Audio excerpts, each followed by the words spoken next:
আমি আমার জামিলার ডাক দিয়ে বললাম, জামিলা রে দেখ কতটা কেমন হয়েছে। আমার অবশ্যই শুনে জামিলা আমার কথা বিশ্বাস করে গর্ত দেখার জন্য গর্তের কিনারে দাঁড়াই উঁকি মারল। আর আমি পিছন দিক দিয়া আমার সামনে একটা ধাক্কা মাইরা গর্তের মধ্যে ফেলাই দিলাম। ও নবী, গর্তের মধ্যে পাথর ছিল। আমার জামিলা ঠাস করে যখন মাথাটা পাথরের দিকে লাগছে, আমার জামিলা উঠছে। তারপরে নজর করে দেখি আমার জামিলার কপাল পেটে রক্ত ফিনকি দিয়া গড়গড়ায় পড়তেছে। জামিলা আমার ডাক দিয়ে, আপু তুমি বললা আমারে তুমি দাওয়াত খাইতে গিয়া যাইবা, এইভাবে তুমি ধাক্কা দিয়া ভালাই দিলা। আব্বু আমি বুঝার বাকি নাই রে। আব্বু তুমি আমারে মারিয়া ভালাইবা। বাড়িতে আসার পরে আমার তুমি আমাকে কিছুই বললো না। আমি বাড়িতে এসে আমি খাইতে বসলাম। আমার সামনে আমার বিবি খানা পরিবেশন করলো। ঠিক এই মুহূর্তে একটা বাচ্চা মেয়ে সন্তান বারবার খালি পর্দা সরায় আর ডাক দিয়ে বলে, তুমি আমার আব্বু লাগো, তুমি আমার আব্বু। আমি কি তোমার কোলে আসতে পারি? তুমি কি তোমার কোলে আসতে পারি? না, আমি তোমার কোলে যাব না। আম্মু বলেছে বর্তমানের বাবার নাকি মেয়ে সন্তানকে মেরে ফেলে। হুজুর, মেয়েটা পাগলের মতো একা একাই বলে, আবার আসে না, আবার খালি আমার দিক দিয়ে গুড় করে। যার মেয়ে সন্তান আছে জানেন মেয়ের বাবারা মেয়েরা কত বাবা বাবা আবার দমক দিল, মেয়েটা বাবার চতুর্দিকে ঘুর ঘুর করে। হুজুর, আমার মেয়েটা সাহস পেল না আমার কাছে আসার জন্য। এক পর্যায়ে আমি ধমক দিয়ে আমার বিবিকে বললাম, বিবি রে এই মেয়েটা কার? আমার বিবি ডাক দিয়ে বলেন, স্বামী গো আপনার আর আমার। আমি তখন খানা বাদ দিয়ে বললাম, তোরে না বলছিলাম মেয়ে বলে তুই মেয়েরা ভালাবি? আমার বিবি ডাক দিয়ে বলে, স্বামী গো আগে মন খারাপ করবেন না, একটু চেহারাটা দিকে তাকায় দেখেন কত সুন্দর চেহারা। ও স্বামী, আমি মারার জন্য রেডি হয়েছিলাম, কিন্তু চেহারার দিকে তাকায় দেখি আপনার চেহারার সাথে পুরোপুরি মিল আছে। আমি আমার এই মেয়েটার গলার মধ্যে টিপ দিয়ে দিয়েছিলাম হত্যা করার জন্য। কে জানি আমারে বলে দিছে বাবার চেহারার সাথে মিল আছে, রাইখা দে, ওর বাবা ওরে দেখলে মারবে না। স্বামী গো আমি মারতে পারি নাই, এত সুন্দর চেহারা, তারপর আমি একটা নাম রেখা দিছি, নাম হলো জামিলা। এই কথা বলা মাত্র মেয়েটা মনে করছে মেয়েটার বাবা মেয়েটার ভক্ত হয়ে গেছে। মেয়েটা না বুঝতে বাবার গলাটা আটটা বাইরে দৌড়ে টেনে বলে, আব্বু ও নবীজি আমার মেয়ে আমার একটা চুমা দিল। আমি আমার মেয়েটাকে ছিটকে জুড়ে সরা দিলাম, খবরদার আব্বু করবি না। জাহেলিয়াত বর্বরতর যুগকে আমি প্রাধান্য দিয়ে আমি দাম্ভিকতা দেখাইলাম। আমার মেয়েটা ভয়ে চলে গেল, কিন্তু সারাদিন আমি মেনে নিতে পারলাম না। আমার মেয়ে অন্যের বাড়িতে চিকিৎসা করে কাজ করবে। প্ল্যান তৈরি করলাম কেমনি মারা যায়, কেমনি হত্যা করা যায়, কেমনি মারা যায়। ও গো নবীজি, কোনো মতন রাত্রে ঘুমাইলাম। সকালবেলা মাটি খনন করার গর্ত করার যন্ত্র নিলাম, কোমরের মধ্যে রশি বাঁধাই নিলাম, লুকাই তো ভাবে নিলাম।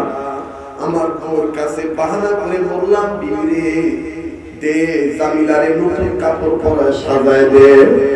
অনেকদিন বন্ধুর বাড়িতে যাওয়া হয় না, বন্ধুর বাড়িতে তারে দাওয়াত খাইতে নিয়ে যাও।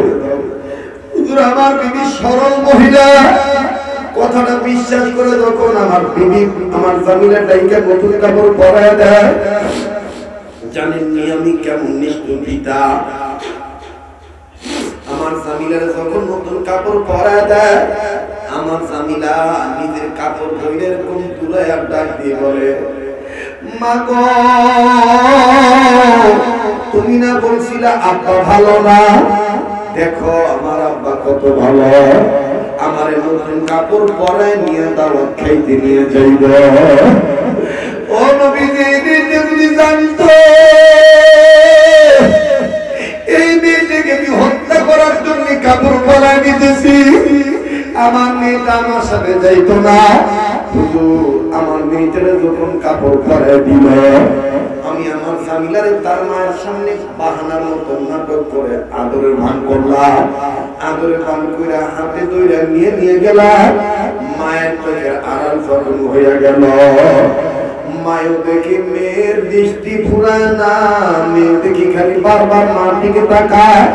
অনেক দূর যাওয়ার পর যখন পাহাড়ের আড়ালে চলে গেলাম, আমি আমার জামিলাকে একটা জায়গায় দাঁড় করাইলাম। দাঁড় করাইয়া কি পরিমাণ গর্ত করলে মেয়েটাকে মারা যাবে, এই পরিমাণ গর্ত করা শুরু করে দিলাম। নিচে কয়েকটা পাথর দিলাম।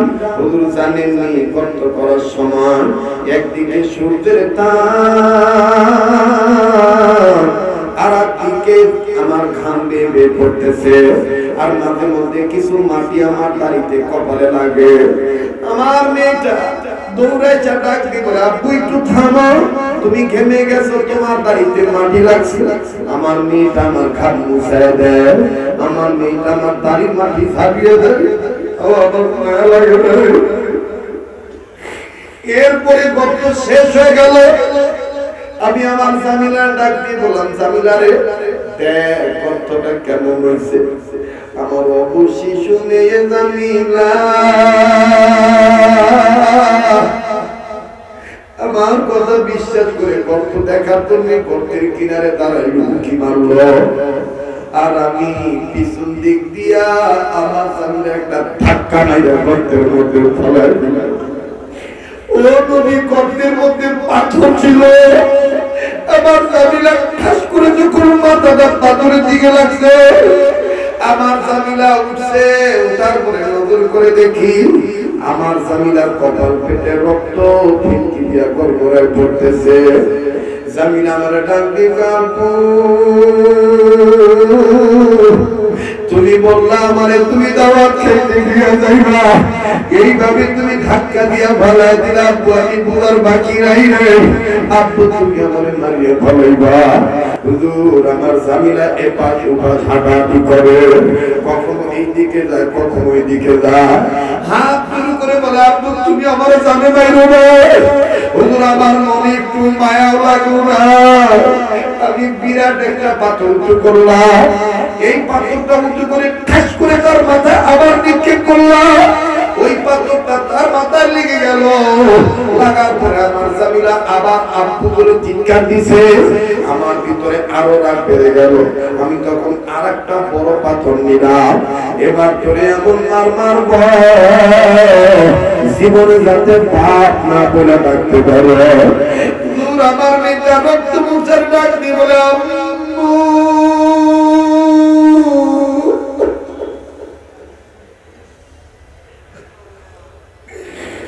আম্মু আম্মু আব্বু বাবু না, আব্বু আমারে মারে। হুজুর আমার মনে দয়া লাগে না। আমি বড় পাথর করে আমার জামিলার মাথা বড় ঠাস করে আঘাত করে দিবে। এই বড় পাথর আঘাত খাইয়া দিয়ে আমার জমিনের কোলে পড়ে গেল। মাথার সারা সেইটার মগজ ছিন্ন ভিন্ন হয়ে গেল। মেয়েটা আমার কাতুয়া জমিনে গর্তের মধ্যে লুটে পড়ে রইল। আমি বুঝতেছি আমার মেয়েটা জামিলা মারা যাইতেছে, কিন্তু নবীজি আমার মেয়েটা মরার সময় আমার কানে একটা আওয়াজ আসে। আমার মেয়েটা একটা ডাক দিছিল, আব্বু। ওগো নবীজি, ওই আব্বুটা এখন আমার কানে লাগে। বলেন আমার মাওলা আমার এই গুনাহ মাফ করবে নাকি? আমার নবী নিজের চোখের পানি মুছে আর ডাক দিয়ে বলে বান্দারে তোমার এই বর্ণনা শুনে আমি নিজের ঠিক রাখতে পারলাম না। মানুষ কি পারে এই ধরনের অমানুষের কাজ করতে? তবে শুনিয়া নাও তুমি বাপ হওয়ার পর তুমি তোমার মেয়েরে ক্ষমা করো নাই। তুমি বাবার চাইতে মায়ের চাইতে আমার আল্লাহ দয়া বেশি। ওই আল্লাহর কাছে যদি খালি দিয়ে তওবা করো আমার আল্লাহ তোমার তওবা কবুল করে দিবে, তোমার গুনাহ মাফ করে দিবে। মুসলমান ভাইরা আমার বন্ধুগণ আমার বাবাজিরা এই জন্য এখন সময় আছে আমি আপনি আসেন পিছনের গুনাহের জন্য তওবা করি। তোমাদের ঘৃণা করি না, তোমাদের কর্মকাণ্ডকে পাপকে ঘৃণা করি। কথা বলেন ঠিক না ঠিক? আসো আসো আসো দেওবন্দি আলেমদের ছায়া তলে আসো আসো কাদরিয়া চিশতিয়া নকশবন্দিয়া সোহাবিয়া তরিকার ছায়া তলে আসো। সব পাইয়া যাইবা, সব পাইয়া যাইবা। আল্লাহর নবী ডাক দিয়ে বললেন আসো তুমি আমার কাছে আসো। আমার ভাইরারে আজকে যারা নবীর সাহাবীর কথা শুনে কাঁদতেছে বিশ্বাস করেন না করেন এই মাহফিল ওই দিন আল্লাহকে ডাক দিয়ে বলবে আল্লাহ কোন গোলামকে আপনি ঘুরে ঠেলে দিতেছে? এই গোলাম তো নওয়াপুর সম্মেলনের মাঠে বসে ঈদগাহ মাঠে বসে এই গোলাম আপনার ভয়ে নবীর মহব্বতে গোলাম মাফের জন্য কাঁদছিল। এই যে চোখের পানি আমি প্রমাণ আমি প্রমাণ আমি প্রমাণ এই কথা বলা মাত্রই মুমিনের চেহারাটা ঝলক মারবে, নূরান্বিত হয়ে যাবে। ফেরেশতারা বলবে এত নূর কোথা থেকে আসলো? আল্লাহ বলবেন বান্দা যখন নিজের ভুল বুঝতে পারিয়া কাঁদছিল তখন আমি মাওলা নিজেই তার চোখের পানি কুদরতি পেয়ালায় জমা রাখছিলাম। দেনা দেনা দে বন্ধু বাবা আরে বন্ধু বাবা একটা ডাক দিয়া বলস না আল্লাহ। আল্লাহ তুমি দেখো তোমার গোলামরা কান্দে, আল্লাহ তুমি কবুল করে নাও। জোরে বলেন আমিন। মুসলমান ভাইরা আমার খুব খেয়াল করে কথাগুলো শোনা চাই। আল্লাহ নবী বললেন আসো খুলে বলো তুমি কি গুনাহ করছো? লোকটা ডাক দিয়ে বলে নবীজি আমি ব্যবসা করার জন্য বাইরে যাব, কয়েক বছরের জন্য আমি ব্যবসা করতে যাব। ওগো নবী আমার বিবির গর্ভে একটা সন্তান ছিল, আমার বিবি গর্ভবতী নারী। আমি আমার এই বিবির কাছ থেকে বিদায় পড়ে নিছি, সমাজের সবার কাছ থেকে বিদায় নিয়ে নিছি। আমি পরিশেষে যখন বিবির কাছে এসে বললাম বিবিরে আমি কয়েক বছর পর 5-6 বছর দেরি হবে, তুই আমার বিদায় দিয়ে দে। শুনতেছেন আপনারা? সমস্যা নেই তো? খুব খেয়াল করেন, খুব খেয়াল করেন। ডাক দিয়ে বলতেছেন বিবিরে আমার তো 5-6 বছর 7 বছর সময় লাগতে পারে। আমার বিবি আমার হাতটা নিয়ে তার পেটের উপর রাইখা দিল, পেটের উপর রাইখা বলেন যে আমার পেটে আপনার সন্তান,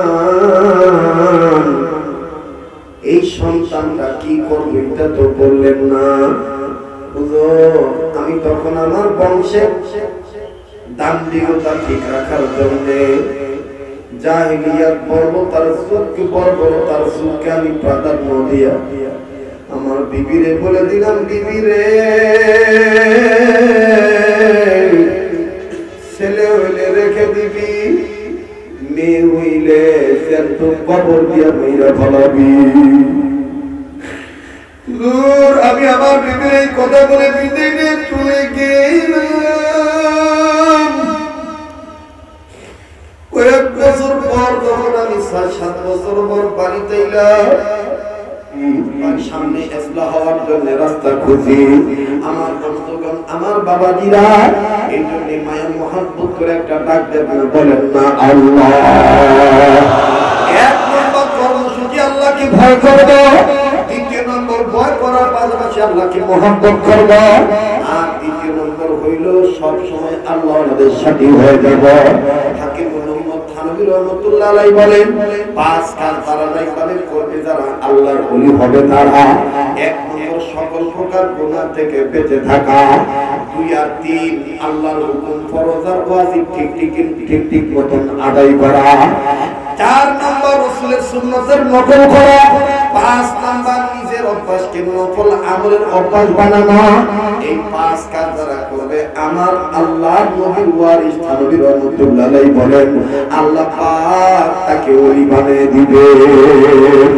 প্লিজ কেউ উঠবেন না, আমি আপনাদের সবাইকে নিয়ে একটু সামান্য একটু দোয়া করব। মাগরিবের নামাজের পর যত হযরত উলামা ইকরাম এখানে কথা বলবেন, একটু মুহাম্মদের জিকির করি, লা ইলাহা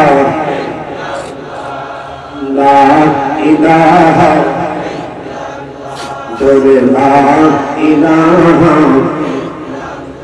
আর জোরে লা ইলাহা জোরে লা ইলাহা ইল্লাল্লাহ লা ইলাহা লা ইলাহা ইল্লাল্লাহ মুহাম্মাদুর রাসূলুল্লাহ সাল্লাল্লাহু আলাইহি ওয়াসাল্লাম। আল্লাহ পাক আমাদেরকে ঈমান, আমল, আল্লাহর ভয় ও মহব্বত এবং হক্কানি রব্বানি উলামায়ে কেরামদের নেক সহবত গ্রহণ করে সহবতের থেকে আল্লাহ তাআলা আমাদেরকে আল্লাহওয়ালা হওয়ার তৌফিক দান করেন। আল্লাহর রাস্তে কেউ উঠবেন না। আমার কথা শেষ হয়নি, আমি আপনাদেরকে একটু দোয়া করব, এই ছেলেদের জন্য দোয়া করব, দেশবাসীর জন্য দোয়া করব। তবে দোয়ার আগে একটা দাওয়াত দিচ্ছি, আগামী 16ই জানুয়ারি মাহমুদপুর মারকাজে তালিমুস সুন্নাহ ঐতিহাসিক ইসলাহি ইজতেমা উলামা সম্মেলন, দেশের সমস্ত অধিকাংশ পীর বুজুর্গদেরকে দাওয়াত দেওয়া হয়ে গেছে এবং আন্তর্জাতিক ইসলামিক চিন্তাবিদ, ইসলামিক স্কলার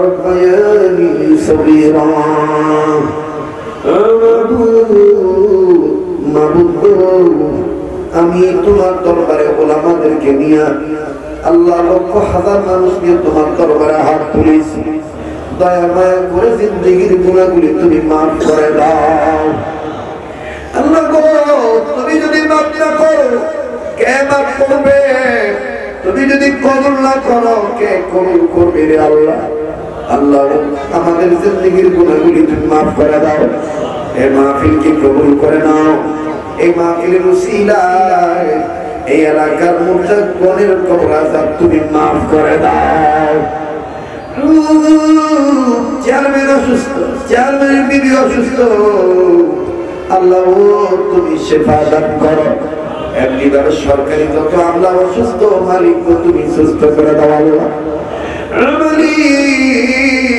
আমাদের এলাকা বিরাসলা বুজুর্গ যারা বিদায় নিয়েছেন আল্লাহ, তাদের দরজাকে বন্ধ করে দাও।